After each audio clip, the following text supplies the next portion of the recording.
మనం ఏ కాలంలో ఉన్నాం? మంచిది. ఎండాకాలంలో ఉన్నాము అంటారేమో అనుకున్నాను. ఏ కాలంలో ఉన్నా? శ్రమల కాలంలో ఉన్నాం. క్రైస్తవ లోకము ఈ ఈ భూలోకములు ఉన్న సంఘాలు, అన్ని సంఘాలు ఆ శ్రమల కాలము ధ్యానం చేసుకొచ్చున్నాయి. మరి చాలా మందికి శ్రమల కాలం అంటే అర్థం తెలియదు. శ్రమల కాలం అంటే 40 రోజులైన శ్రమలు. అవునమ్మా, 40 రోజులైన శ్రమలు. మనిషికి 40 రోజులే శ్రమలు ఉంటాయా? అసలు శ్రమల కాలం అంటే ఏంటి? మనకి పోయిన గత బుధవారం భస్మ బుధవారము ప్రారంభమైంది. భస్మ బుధవారం ప్రారంభమైంది అంటే లెంట్ సీజన్ అంటారు, లేదంటే ఏమంటారు, శ్రమల కాలం అంటారు. ఇంకొకటి శోధన కాలం కూడా అంటారు. ఏమంటారు? శోధన కాలం అంటారు. కొంతమంది తపస్సు కాలం కూడా అంటారు. అవునా? ఏమంటారు? తపస్సు కాలము అంటారు. అంటే మనకి యేసు ప్రభు మరణించిన గుడ్ ఫ్రైడే రోజు నుంచి, అంటే మన దిన బుధవారం భస్మ బుధవారము ప్రారంభించిన దినము నుండి ఈ శ్రమల కాలాన్ని 40 రోజులు లెక్కింపబడతాయి. 40 రోజులు లెక్కింపబడతాయి. యేసుక్రీస్తు 3వ దినాన మరణం పొందుకొని, గుడ్ ఫ్రైడే రోజు మరణం పొందుకొని పునరుత్థానమైన దినం వరకు. అయితే 40 దినములైన మనిషికి శ్రమల కాలము అనేది ఒక ఆలోచన వస్తూ ఉంటుంది మనుషులకి. అవునా కదండి? శ్రమలు, కష్టాలు వచ్చేది 40 రోజులైనా, తర్వాత రావా? వస్తాయి రావా? చెప్పండమ్మా. వస్తాయి. కష్టాలు అనేది, శ్రమలు అనేది, బాధలు అనేది, వేదనలు అనేది అవి ఫర్ ఎవర్, అంటే నిరంతరము మనిషి మనకి, అంటే జ్ఞాపకం వచ్చిన రోజు నుంచి, తల్లిఒడిలో కష్టాలు చాలా ఉంటే ఉండవు, కానీ మనకి జ్ఞాపకం 3-4 సంవత్సరాలు వచ్చిందంటే ప్రారంభం అవుతుంది మన కష్టాలు. అవునా కదా? పిల్లలు స్కూల్కి వేసేసి పొద్దునే లేపేసి స్కూల్కి పంపిస్తూ ఉంటారు. యవ్వన కాలం వచ్చేళ్ళకే ఉద్యోగాలు, పనులు, దాంట్లో కష్టాలు ఉంటాయి, బాధలు ఉంటాయి, శ్రమలు ఉంటాయి. అందులో కూడా రకరకాల శోధనలు కూడా ఉంటాయి. అయితే శ్రమల కాలము అనేది మరి మన పండితులు ఎందుకు పెట్టారయ్యా? శ్రమల కాలము పండితులు ఎందుకు పెట్టారు అనేది చాలా మందికి తెలియదు. ఇప్పుడు ఈ శ్రమల కాలము అంటే 40 రోజులు కదా. 40 రోజులు చాలా మంది యేసయ్య శ్రమలు పొందుకున్నారు కదా, అందుకే దానికి గుర్తుగా 40 దినాలు శ్రమలు పాటిస్తారు అని కొంతమంది చెప్తూ ఉంటారు. అయితే శ్రమలు అనేది యేసయ్య పుట్టినప్పటి నుంచి శ్రమలు పొందుకున్నాడు. ఆయన చిన్నప్పుడు పాపం చిన్నతనంలో ఉన్నప్పుడు పేదరికం అనే శ్రమలో యేసయ్య జీవించినట్లుగా మనం చూస్తూ ఉంటాం. కొంచెం వయసు వచ్చినాక ఆయన వడ్రంగి పని చేసేవాడు. ఏం పని చేసేవాడు? చెక్క పని చేసేవాడు. అని కార్పెంటర్స్ అంటారు కదా, అది చెక్క పని చేసేవాడు. ఇప్పుడు ఆ విధంగా ఆయన శ్రమ పడ్డాడు. చిన్నప్పుడే వాళ్ళ తండ్రి అయిన యేసుకు మరణించాడు. ఇంటికి పెద్దగా మరి యేసుక్రీస్తే ఉన్నాడు.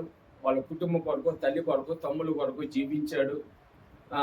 ఆ విధంగా ఆయన తర్వాత యమన కాలం దర్శనం ఇచ్చాలకే, ముఖ్యంగా చివరి 3.5 సంవత్సరాలు, ఆయన 33.5 సంవత్సరాలు ఈ లోకంలో జీవించాడు. మరి లాస్ట్ 3.5 సంవత్సరంలో ఆయన సువార్త పనిలో ఉన్నప్పుడు అనేకమైన శ్రమలు వచ్చాయి. యేసయ్యకి చాలా శ్రమలు వచ్చాయి. ఒకసారి రాళ్ళతో కొట్టబోయారు. పాపం ఆయన తప్పించుకొని అక్కడి నుంచి వెళ్ళిపోయాడు. తర్వాత ఆ సిలువ వేసేటప్పుడు మన అందరికీ తెలుసు, చాలా వేదన పొందుకున్నాడు, బాధ పొందుకున్నాడు, చాలా శ్రమలు అనుభవించాడు. సరే, ఆయన ఏమైనా పాపం చేసి ఉన్నాడా ఏమ్మా? ఆయనలో ఏమైనా పాపం ఉందమ్మా? ఆయనలో ఏమైనా పాపం ఉందా? ఏ పాపం లేనివాడు ఆయన. ఆయనలో ఏదైనా పాపం ఉందని ఇప్పటి వరకు నిరూపించిన వాళ్ళు లేరు. యేసయ్యలో పాపం ఉందని చాలా మంది హైందవేతరులో పరిశుద్ధ గ్రంథం చదివిన వాళ్ళు ఉన్నారు. ఆర్కే మూర్తి గారు మన రేడియో ప్రసంగికులు కదా, చిన్నతనంలో ఆయన వాక్యం చాలా చాలా బాగుంటది. టీవీలు రాని రోజుల్లో రేడియోలో ఆయన ప్రసంగం వచ్చేది. నైట్ బాగా వచ్చేది, అప్పుడు 7 గంటలకు, ఇప్పుడు నైట్ వచ్చేది. ఆర్ఆర్కే మూర్తి గారు కదా, ఆర్ఆర్కేనా? అవునమ్మా, ఆర్ఆర్కే మూర్తి గారు చాలా మంచిగా అద్భుతంగా రేడియో ప్రసంగులు చాలా అద్భుతంగా ఉంటాయి. ఆయన బైబిల్ ఎందుకు చదివాడు అంటే యేసయ్యలో ఏదైనా లోపం నిరూపించుదామని చదివిండు. ఆయన బ్రాహ్మణులకు కులం నుంచి వచ్చినవాడు, కుటుంబం నుంచి వచ్చినవాడు. బ్రాహ్మణుల్లో ఆయన అసలుకి యేసయ్య అంటే పడదు. యేసయ్యలో ఏమన్నా అసలు ఎందుకు బైబిల్ అంత గొప్పతనం ఏంటి, యేసయ్య గురించి ఏం గొప్పతనం ఉంది, ఏముంది యేసయ్యలో అని బైబిల్ని చదవటం ప్రారంభించాడు. ఆ తర్వాత ఆయనే దేవుని సేవకుడిగా మారిపోయాడు. దేవుని స్తోత్రం, హల్లెలూయా. ఖర్చుతో ప్రారంభించారు, దేవుని యొక్క ప్రేమను పొందుకున్నారు చాలా మంది. ఎంత గొప్ప భాగ్యము. కనుక ఇప్పుడు యేసయ్య ఆ సిలువలో, ఇందాక అమ్మాయి ప్రార్థన చేసింది, ఎవరు చూపిస్తారమ్మా ప్రేమ? మరణము ప్రాణం ఇచ్చే ప్రేమ ఎవరు చూపిస్తారు? స్థుతి ఆరాధన అమ్మాయి ఆ మాట పలికినప్పుడు నా హృదయం పులకరించిపోయింది. తల్లి చూపించడా? తల్లి చూపిస్తాడా? పిల్లలు చూపిస్తాడా ప్రేమ? ప్రాణం ఇచ్చే ప్రేమ, ప్రాణం ఇచ్చే ప్రేమ చూపిస్తారా? ఈ లోకంలో ఎవరు చూపించలేని ప్రేమ యేసయ్య మనపై చూపించాడు. ఆయన ప్రేమ, అవమానాలు ఎంతో ఎంతో ఘోరాతి ఘోరంగా అవమానించారు. ఎంత ఘోరాతి ఘోరంగా అంటే గాండ్రించి మొక్క మీద ఉమ్మేశారు. శ్రమ. మనం ఎవరైనా అలా చేస్తే ఊరుకుంటామా? ఊరుకోలేం, తట్టుకోలేం. ఆయన పిడిగుద్దులు గుద్దారు. నువ్వు ప్రవచకుడు కదా, ప్రవచించు, నువ్వు ప్రవచిస్తావు కదా. పిడిగుద్దులు వెనక ముసికేసి గుద్దులు వెనకాల గుద్దుతూ ఆయన కొడుతూ, ఎవరు కొట్టారు చెప్పు? ప్రవచించని చెప్పారు. ఎంత అవమానం. ఆయన శ్రమ, ఆయన జన్మించినప్పటి నుంచి ఆయన ఎన్నో శ్రమలు అనిపించాడు. 40 రోజులే కాదు, అనేకమైన బాధలు, 39 కొరడా దెబ్బలు అనిపించాడు ఆయన. అది మామూలు కొరడా దెబ్బలు కాదు, చిన్న పిన్ను గుచ్చుకుంటేనే మనం అల్లాడిపోతూ ఉంటాము. కానీ ఆయన అందుకే ఆ సిలువలో ఆ యాత్ర, సిలువలో సాగింది యాత్ర, కరుణామయిని దయగల పాత్ర. సిలువలో సాగింది యాత్ర, కరుణామయిని దయగల పాత్ర. ఇది ఎవరి కోసమో? ఈ జగతి కోసమే, ఈ జనుల కోసమే, ఈ జగతి కోసమే, ఈ జనుల కోసమే. సిలువలో సాగింది యాత్ర, కరుణామయుని దయగల పాత్ర. చెల్లుమని కొట్టింది ఒకరు, ఆ మోము పైన ఊసింది మరి ఒకరు. చెల్లుమని కొట్టింది ఒకరు, ఆ మోము పైన ఊసింది మరి ఒకరు. బంతులాడినారు, బాధలలో వేసినారు, బంతులాడినారు, బాధలలో వేసినారు. నోరు తెరవలేదాయే ప్రేమ, బదులు పలకలేదా ఏ ప్రేమ, నోరు తెరవలేదా ఏ ప్రేమ. నోరు తెరవలేదమ్మా. ఆయన కొడుతుంటే నోరు తెరవటం అంటే, ఇప్పుడు ఒకళ్ళు ఏమన్నా అన్నారనుకో, నువ్వు మంచివాడువా అంటాం కదా, నువ్వేమన్నా మంచివాడువా అంటారు. కానీ ఆయన నోరు తెరవలేదు. బంతులాడారు, పిడిగుద్దులు గుద్దారు, కొరడ దెబ్బలు కొట్టారు, అవమానించారు. చివరికి ఆయనతో పాటు వేసిన ఇద్దరు దొంగలు కూడా, బందిపడి దొంగలు కూడా ఆయన్ని అవమానించారు. అనేకమైన అవమానాలు, ఆయన శ్రమలు, ఆయన ఈ లోకములో వచ్చినప్పటి నుంచి మరణించేంత వరకు అనేకమైన శ్రమలు అనిపించారు. మరి ఎందుకయ్యా పండితులు 40 రోజులే శ్రమల కాలం అంటారు? 40 రోజులే శ్రమల కాలం అంటారు అని మనకు ఒక అనుమానం రావచ్చు. 40 రోజులు శ్రమల కాలం అంటే మనము ఆత్మీయంగా ఎదగటానికి, పశ్చాత్తాపడటానికి. మన బుధవారం ఏమని జ్ఞాపకం చేసుకున్నామమ్మా? భస్మ బుధవారం అంటే ఏంటి? ఏం చెప్పాను మీకు? బూడిద. బూడిద దేనికి సాదృశ్యము? తగ్గింపుకు సాదృశ్యము, పశ్చాత్తాపానికి సాదృశ్యము బూడిద అంటే. ఇంకేం చెప్పాను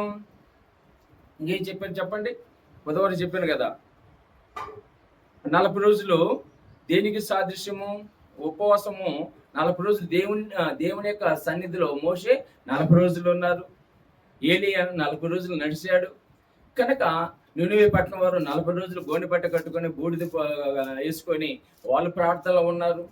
అంటే 40 రోజులు అనేది అది సరి సంఖ్య.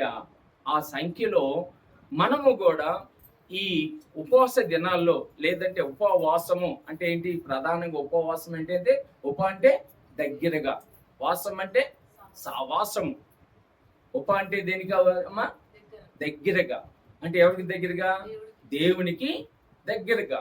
సావాసంతో కలిసి దేవునికి దగ్గరగా చేరి మనము ఆత్మీయంగా బలపడటానికి ఎంతో ఉపయోగపడతాయి ఈ 40 దినాలు.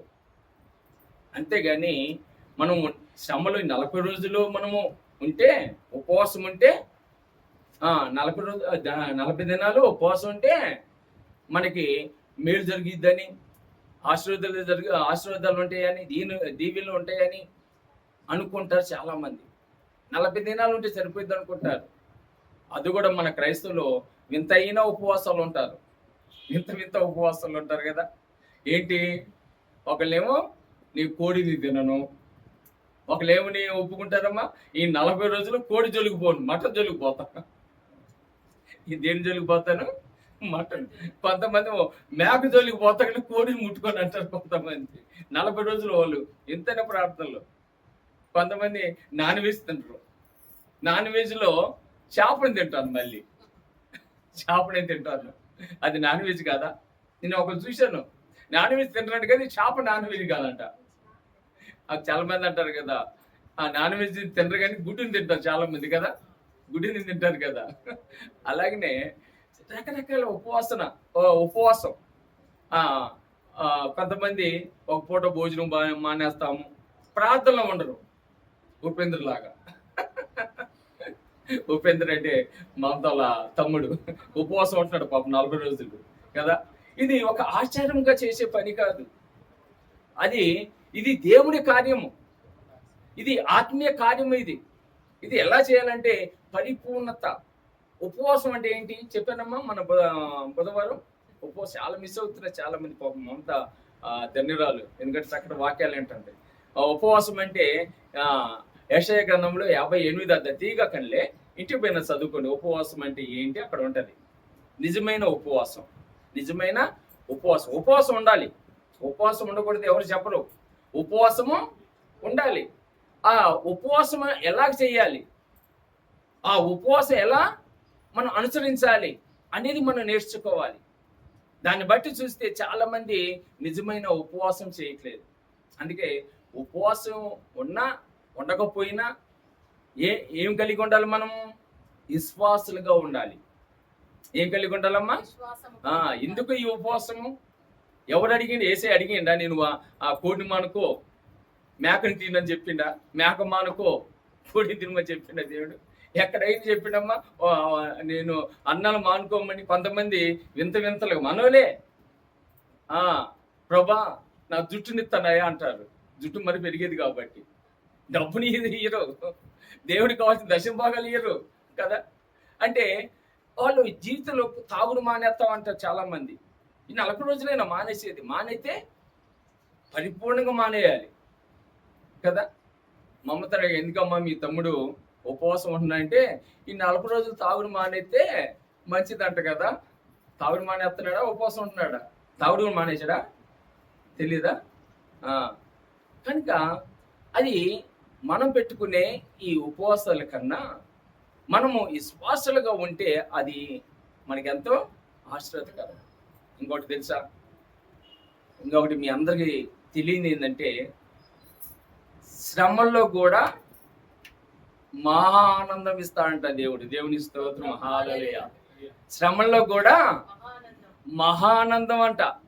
ఇదేంటండి అమ్మా, నాకు రోగం వచ్చింది, నాకు క్యాన్సర్ వచ్చింది, క్యాన్సర్లోనే శ్రమలు పడుతున్నాను. ఆ శ్రమలో కూడా మహానందం ఏంటి? ఆనందం కూడా కాదు.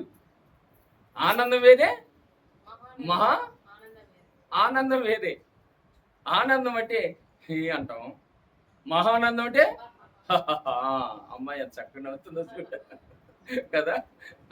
పగలబడి నవ్వటం మహానందం కదా. మహానందం. నేను చెప్పేది ఒట్టి దొరుకుతున్నారా?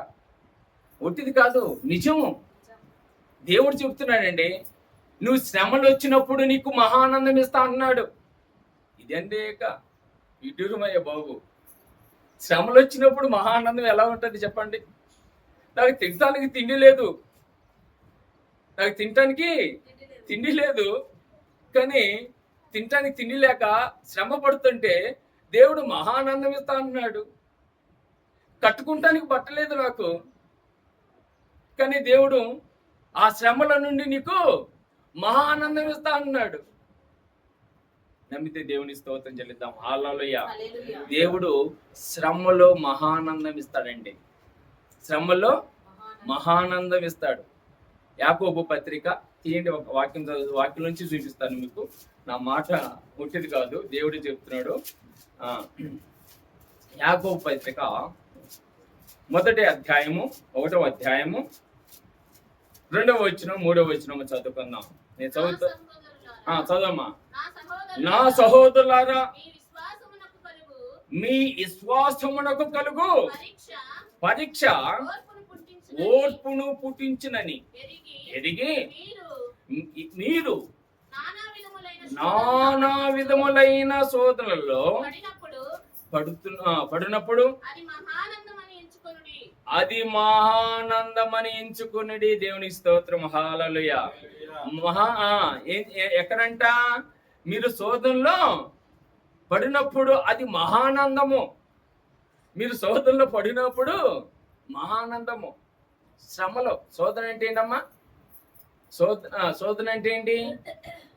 ఇందాక చెప్పే కదా, శోధన అన్నంగా, కష్టం అన్నంగా, బాధ అన్నంగా, దుఃఖం అన్నంగా, ఇవన్నీ దేని కిందకు వస్తాయి? శ్రమల కింద వస్తాయి కదా.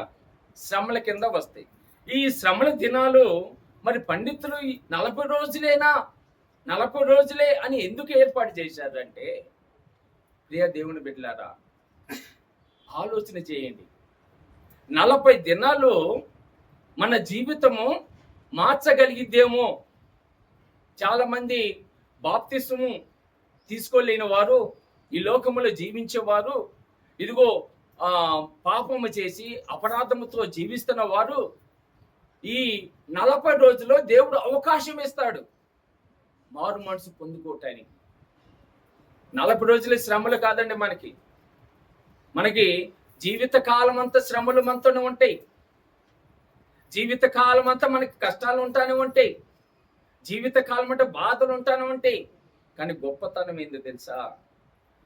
శ్రమలు కొంతమందికి ఆ శ్రమల్లో వాళ్ళు తప్పిపోకుండా ఆ శ్రమలు అనుభవిస్తూ ఉంటారు.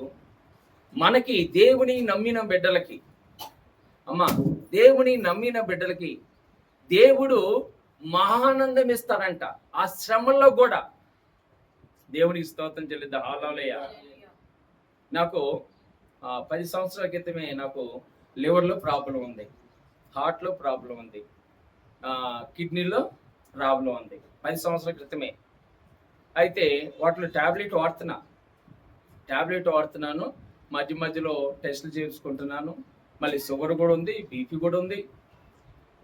కానీ అందరికి ఎలా కనబడతానంటే అసలుకి వీడికి ఏమి లేదు, హ్యాపీగా. అందరూ మా పిల్లలతో రోజు నేను బ్యాడ్మింటన్ ఆడుతూ ఉంటాను. రోజు 1 గంట అర్ధ గంట. ఈ మధ్య స్టార్ట్ చేసినాం బ్యాడ్మింటన్ ఆడటం. వాళ్ళతో పాటు, అంకుల్ నీ వయసు ఎంత అంకుల్ అంటే 57 అంటే, అట్లా ఏవే నువ్వు చిన్నపిల్లలాగా గంతులు వేస్తున్నావు, చిన్నపిల్లలాగా ఆడుతున్నావు అంటే నిజమే.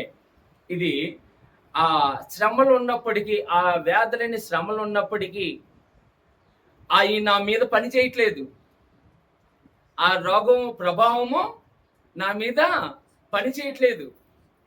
అందుకే మనం టెస్ట్ చేయించితే అన్ని పోయినాయి, ఒక షుగర్ మాత్రమే ఉంది. దేవుని స్తోత్రం, హల్లెలూయా. అన్ని పోయినాయి, ఇప్పుడు అన్ని నార్మల్.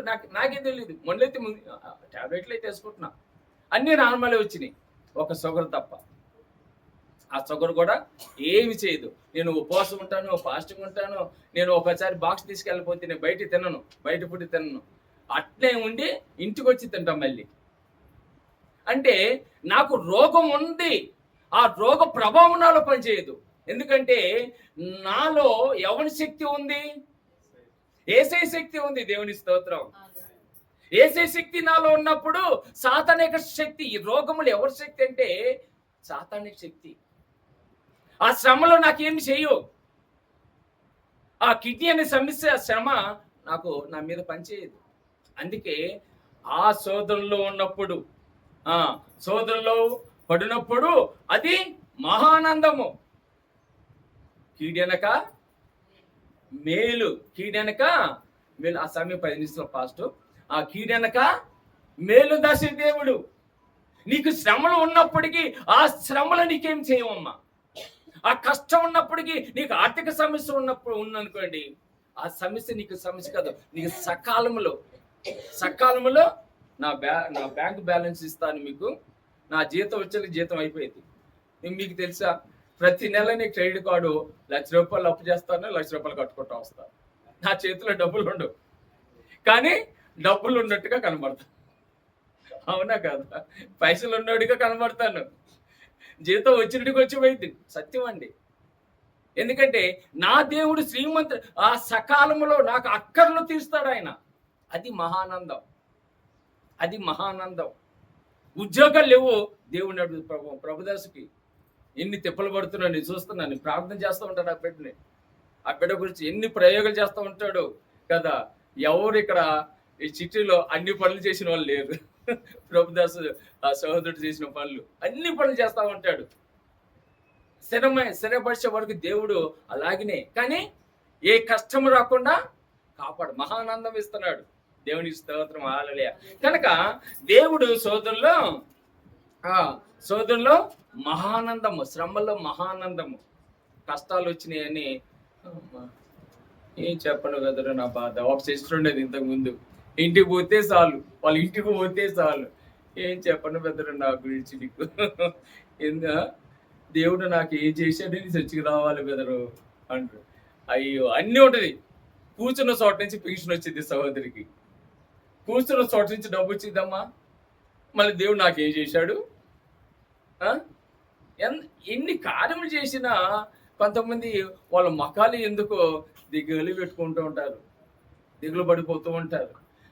దేవుడు ఇస్తాడు, నాకు లేకపోయినా పర్వాలేదు, నాకు లేకపోయినా పర్వాలేదు. నా దేవుడు ఉన్నతమైన వాడు, నా దేవుడు శ్రీమంతుడైన దేవుడు, నాకు సమస్తం సమకూర్చి ఇచ్చే దేవుడు యెహోవా. ఈయనే, ఆయనే చూసుకునేవాడు. భయం ఎందుకు మనకి? అందుకే సోదరుల్లో కూడా మహానందం ఇస్తాడు మన దేవుడు. దేవుని స్తోత్రం, హల్లెలూయా. ఈ శ్రమల కాలంలో మనం జ్ఞాపకం చేసుకోవాల్సింది ఏంటంటే మన విశ్వాసాన్ని బలపరుచుకుంటానికి.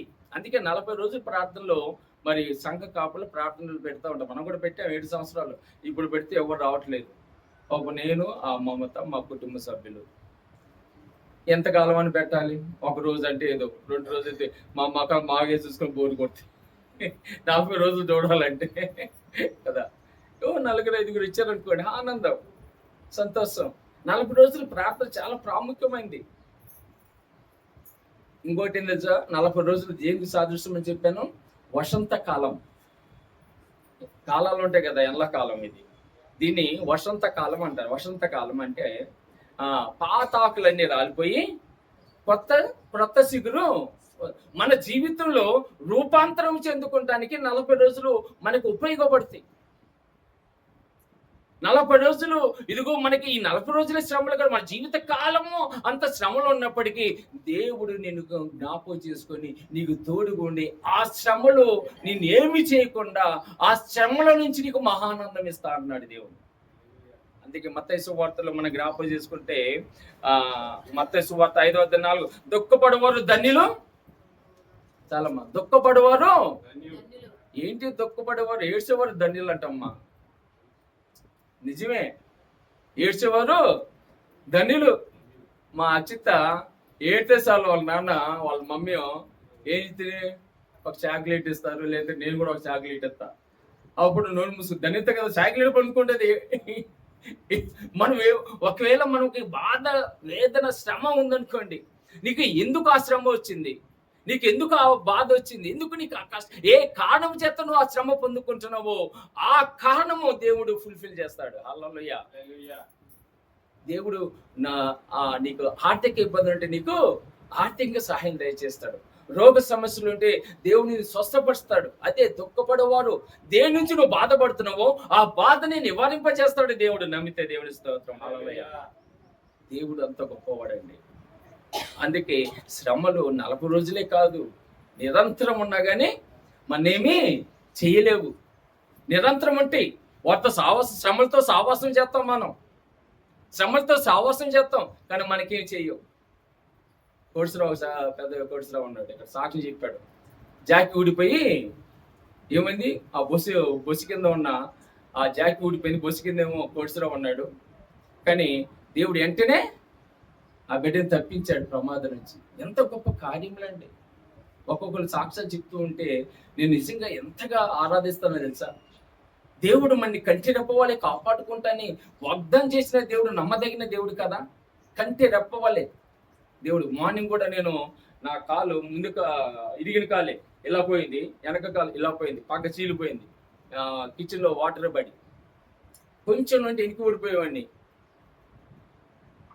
ప్రమాదం నుంచి కాపాడాడు దేవుడు. దేవునికి స్తోత్రం. హల్లెలూయా. నిన్ను కంటి రెప్పవలే కాపాడుకుంటాన దేవుడు, నమ్మదగిన దేవుడు. దేవుని స్తోత్రం. హల్లెలూయా. అందుకే యోహాను సువార్త 14:33 లోకములో మీకు శ్రమలు కలుగునను అయినను ధైర్యముగా తెచ్చుకొనుడి. హల్లెలూయా. లోకములో మీకు శ్రమలు కలిగినను, మీకు ఎలాంటి శ్రమ ఉన్నా, ఎలాంటి బాధ ఉన్నా, ఎలాంటి కష్టం ఉన్నా ధైర్యం తెచ్చుకొనుడి, నేనున్నాను. దేవుడు అంటున్నాడు, నేనున్నాను. మీ పక్షంగా వాద్యమాడే దేవుడు నేనున్నాను. గొలియాతుని పడగొట్టే దేవుడిని నేనున్నాను. యుద్ధము యెహోవాదని సెలవిచ్చిన దేవుడు నేనున్నాను. భయపడొద్దు, భయపడొద్దు. మీకు శ్రమలు కలిగినను. శ్రమలు చదువుకున్న వాళ్ళకి ఉద్యోగం లేకపోతే అదొక శ్రమ, చదువుతున్న వాళ్ళకి మార్కులు లేకపోతే అదొక శ్రమ, వ్యాపారం చేసే వాళ్ళకి లాభాలు లేకపోతే అదొక శ్రమ, మనము డ్యూటీకి వెళ్ళే వాళ్ళని దేవుడు కాపాడకపోతే అదొక శ్రమ. శ్రమలు అనేకమైన ఉంటామంటే యోబుకు వచ్చిన శ్రమలు. ఊజు దేశంలోనే గొప్ప ధనవంతుడు యోబు. రాత్రే తన 7 కుమారులు చనిపోయారు. రాత్రే తన 3 కుమార్తెలు చనిపోయారు. రాత్రే అనేకమైన పనివారు అదిగో వెళ్ళిపోయారు. ఆ మందలు, ఆ పశువుల మందలు చనిపోయినాయి. ఆస్తి అంతా పోయినాయి, మొత్తం పోయింది. ఒళ్ళంతా కుడిపోచేసింది. కానీ భయపడలేదు.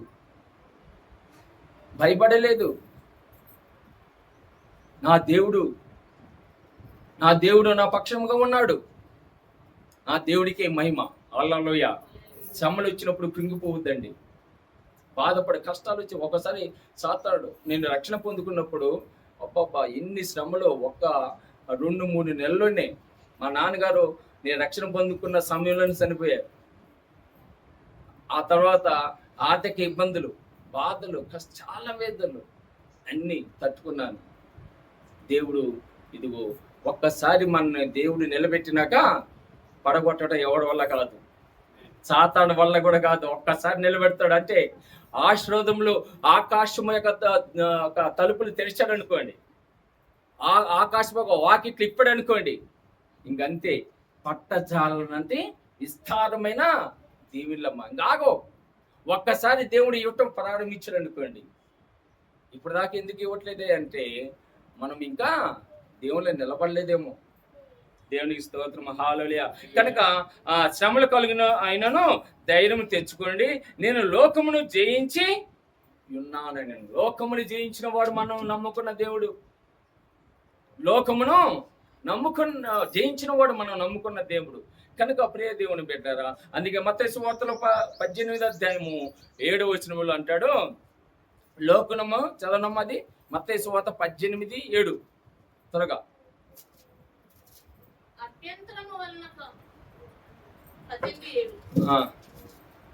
18:7 అమ్మా. అభ్యంతరం వలన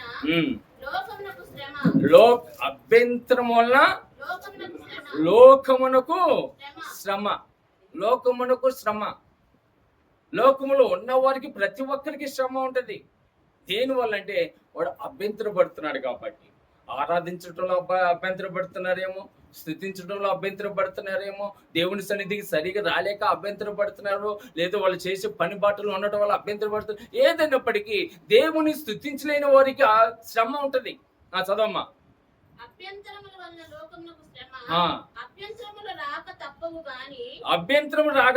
గాని ఎవని వలన ఎవరి వల్ల అభ్యంతరం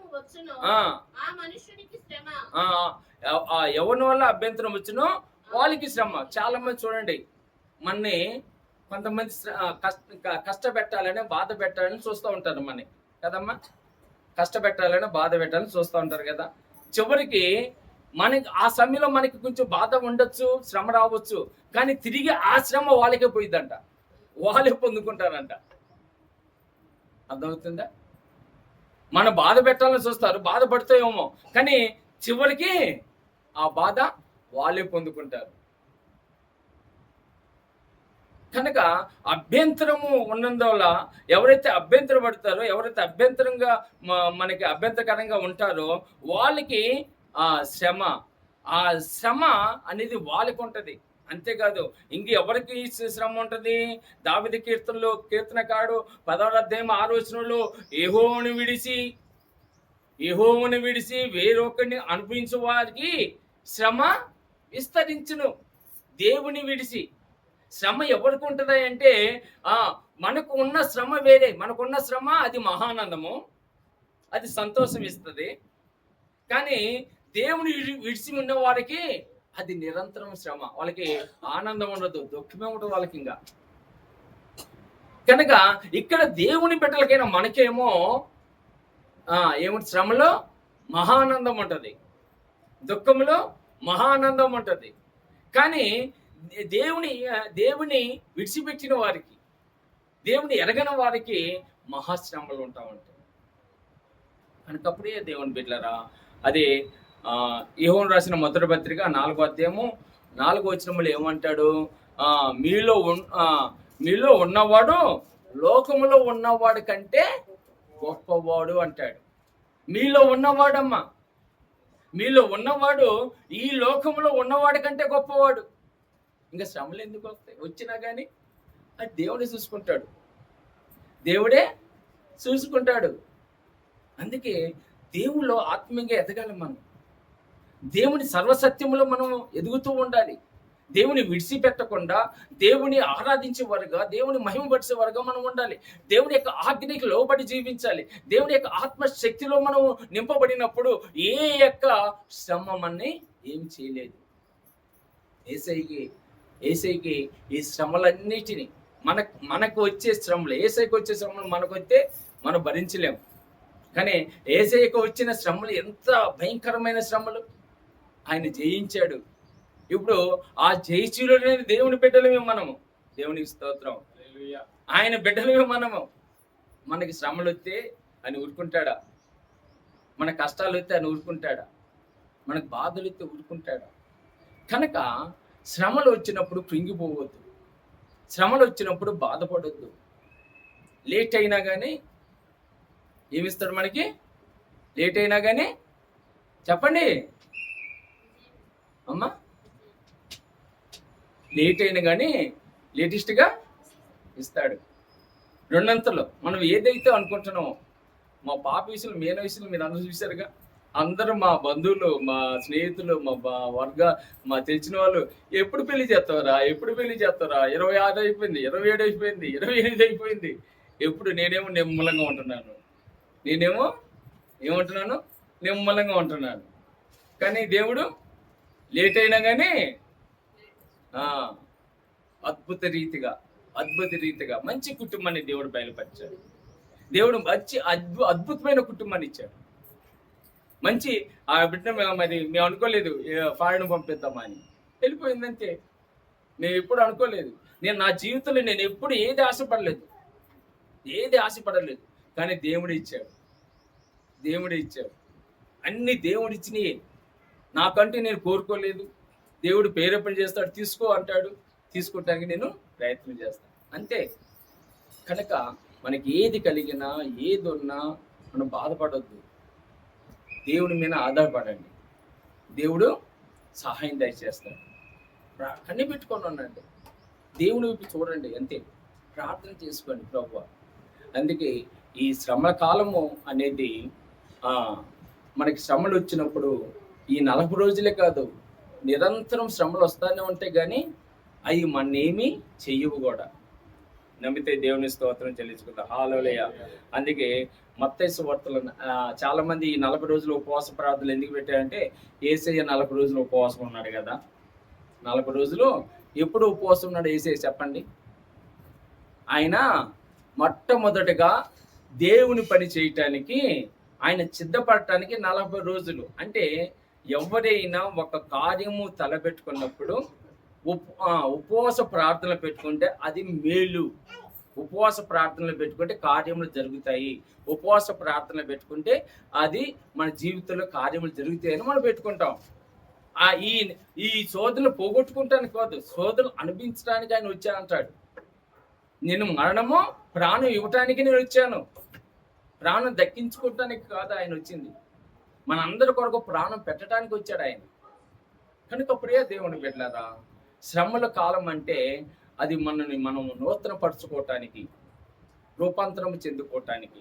శ్రమ కాలం అంటే మనం భయపడటానికి కాదు, దేవుళ్ళో ఎదగటానికి. శ్రమల కాలం అంటే ఆత్మశక్తితో ఆత్మని నింపుకోవటానికి, ఆత్మ బలముతో నింపుకోవటానికి ఈ శ్రమ కాలంలో మనకి ఎంతగానో క్రైస్తవ బిడ్డలుగా, దేవుని బిడ్డలుగా మనకు ఉపయోగపడతాయి.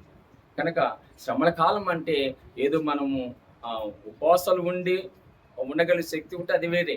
కానీ ఏదైనప్పటికీ దేవునికి దగ్గరగా జీవించడం చాలా మేలు. ఉపవాసం అంటే అంటే దేవునికి దగ్గర, వాసం అంటే సావాసములో దేవునితో ఉండటము అని దాని అర్థము ఉపవాసం అంటే. కనుక మనం 40 రోజులు ఉపవాస ప్రార్థన పెట్టలేకపోయినప్పటికీ ఆత్మీయంగా ఎదగండి. ప్రతిదినము బైబిల్ చదువుకోండి, ప్రతిదినము ప్రార్థన చేసుకోండి. దేవుడు మీకు ఏది ఉన్నా కానీ దేవుడు సమకూర్చి అనుగ్రహిస్తాడు. ఈ మాటలు దేవుడు దీవించి ఆశీర్వదించును గాక. ఆమేన్. చిన్న ప్రార్థన, వాక్య నిమిత్తమైన ప్రార్థన. అందరి కళ్ళు మూసుకున్నట్టు ప్రతి ఒక్కరూ ప్రభా ఇదిగోనైనా ఈ యొక్క పరిశుద్ధమైన నామంలో అయ్యా, మరి శ్రమ కాలం అంటే ఏంటి అయ్యా? శ్రమలు అదిగనైనా మాకు కలిగినప్పుడు మేము ఏమి పొందుకుంటాము అనేది నేను నీ వాక్యం ద్వారా ప్రభా ఇదిగనైనా బయలుపరిచాము. మహానందము ప్రభా అయ్యా మా జీవితంలో ఇదిగనే ఇస్తామని చెప్పిన దేవ, ఆనందం మీకున్న ప్రతి ఒక్కరికి అనుగ్రహించి సహాయం చేస్తామని మా ప్రియమైన యేసుక్రీస్తు నామములో ఈ ప్రార్థన అడిగి పెట్టుకుంటున్నాం తండ్రి. ఆమేన్. అందరూ లేచి నిలబడినట్టయితే కానుకలు సమర్పించుకుందాం. మన మధ్యలో ఉన్న సోదరి శోభ ముందుకు వచ్చి చెప్పిన పాట పాడుతాం.